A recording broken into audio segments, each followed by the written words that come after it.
Hello everyone and welcome back to my second channel. Welcome to Jack in the Books. Today I wanted to start a new series on this channel where I give you mini book reviews and kind of reading guides to new releases that are in the charts that you may be considering buying and reading, and basically telling you my thoughts with no spoilers. So today I thought we would kick off with probably the biggest book release of the year so far, and that is Kazuo Ishiguro's Klara and the Sun. This was such a highly anticipated release. It's the first book that Ishiguro has published since winning the Nobel Prize for Literature. Just for full disclosure and transparency before we get started, Faber, who are the publishers of this book, very kindly sent me a copy of this book before it was released, which is so generous of them, but I'm not obliged to say anything positive about the book. I can give a completely honest review.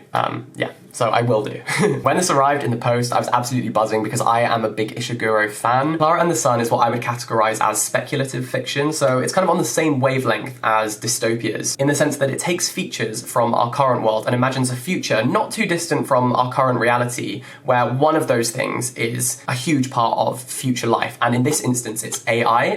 In this book it's referred to as AF, which stands for artificial friends, and so basically these robots are used to combat loneliness for children. So as I said, I will be avoiding spoilers, but I will just whet your appetite a little bit and share, I think, what are the crucial beginning details. So we meet Klara, the robot, in her shop window, and the earliest scenes are about her being purchased by a family, and then we later see how that family may have a slightly more sinister reason for purchasing her. In terms of analysis, the title seems like a really great place to start. So we have Klara and the Sun, and in this book, the Sun is essentially a character. As readers, we observe the Sun through Klara's perspective, and she kind of worships the Sun because it gives her nourishment. She's solar powered, and so the Sun does have that kind of godlike quality. And I read that Ishiguro, when he was coming up for the concept, was heavily inspired by the concept of children's literature and how children may be introduced to the concept of the sun, or at least how the sun may be characterized in children's fiction. And what's interesting to look out for in this novel is how Klara's perceptions change over time, how she kind of matures in the same way that humans do. She kind of goes from quite childlike observations at the beginning of the book.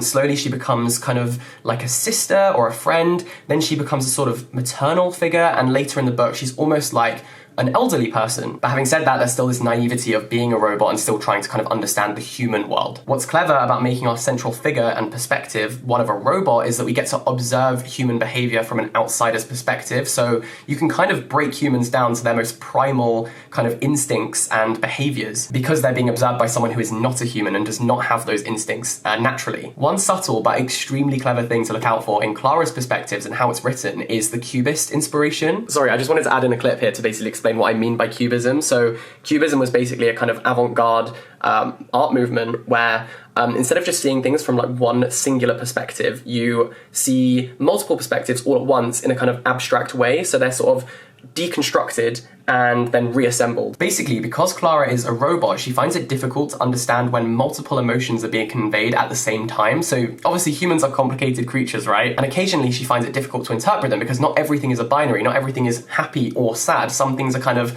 a bit in the middle. And so when that happens, Klara's perspective kind of gets divided up into little cubes where she's perceiving a bit of happiness, a bit of sadness, maybe a bit of anger, and trying to make sense of the human condition. Like I said, it's subtle but really clever experimental writing on Ishiguro's behalf, and that is why he's such a celebrated author, because he does it so effortlessly and it integrates itself so well into the writing. So yeah, that's just one thing to look out for. The way that our current society reaches that of the story world is left deliberately ambiguous, so we're never told this is what happened, these were the steps that were taken to go from our current reality right now to a point where AI was being used as artificial friends for children. And I think that's done intentionally so that the reader has to kind of think to themselves, okay, how would we go from where we are right now to this kind of situation? What are the steps that we would have to take to get there? We kind of have to work that out for ourselves rather than just being spoon-fed and told. And I think that's something that you find quite consistently in Ishiguro's dystopian speculative fiction writing. It's very present in Never Let Me Go as well. Another thing that makes Ishiguro so great as a writer is his ability to make the most frustrating scenes imaginable, where you as a reader want to just dive in and break it up because there's a clear misunderstanding that the characters can't see, but we as a reader can see as blindingly obvious. Again, without giving too much away, there's a scene in here where there are some children at a party and they're kind of of bullying or teasing each other and also Klara as a robot. And it's very obvious to us that if Klara just said one thing, she could easily get herself out of that situation, but she doesn't, because I guess it's a reminder that she is a robot. She's programmed to do certain things and behave in certain ways. And it's like excruciating to read, but so masterfully done. You know, to be able to evoke that reaction from a reader is a real talent and a real skill. So I bow down to Ishiguro. I think one of the key themes in this book is loneliness and how humans crave to combat that, and the extent and the extremes that we will go to in order to avoid being lonely. And there's a dark twist, so if you like a book that gives you that, this is for you. Another big theme is the idea of the human heart, and I wanted to read you some quotes that I wrote down because they are absolutely beautiful. So Klara is the companion of a little girl called Josie, and she's trying to understand Josie's heart so that she can serve her in the best way possible. And the complexities of the human heart is explained to her as a building with many rooms. So they say, but then suppose you stepped into one of those rooms and discovered another room within that, and inside that room, another room still. Rooms within rooms within rooms.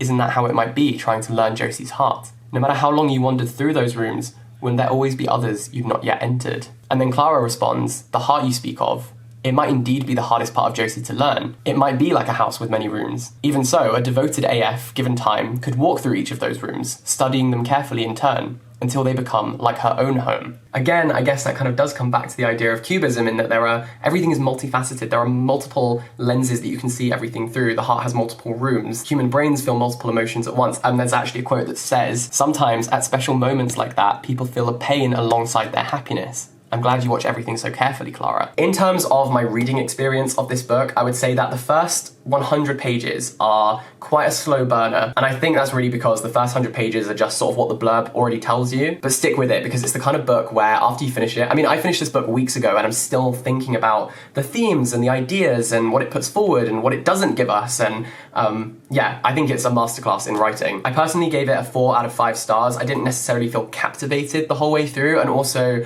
I felt like it could have gone further with its discussion about climate change. It sort of flirts with it, but it doesn't really go as far as I thought it maybe could have done. One thing I did find interesting is that Ishiguro submitted the final manuscript for this in December 2019, so before the pandemic really took hold of the UK, which is where he lives. And obviously everything in the book would have been conceptualized and mostly written long before that, you know, back when viral referred to cat videos and Charlie bit my finger, not viral diseases. So even though it was published at the peak of the pandemic and the topic of loneliness is very pertinent and topical right now, don't expect to kind of like deep dive into the pandemic and that kind of thing, because you won't get it from this. Also, do you even want that? I don't want to read about a pandemic. So those are my thoughts. It wasn't my favorite Ishiguro that I've ever read, but it is really worth the read. And I hope this video has given you some kind of pointers as to how to approach this ostensibly kind of simple and straightforward plot, but actually very complex narrative. Let me know what other books you would like to hear me discuss in these chill, chatty little videos, and let me know your thoughts down below if you've read it, and I'll catch you next time. Bye-bye, and subscribe!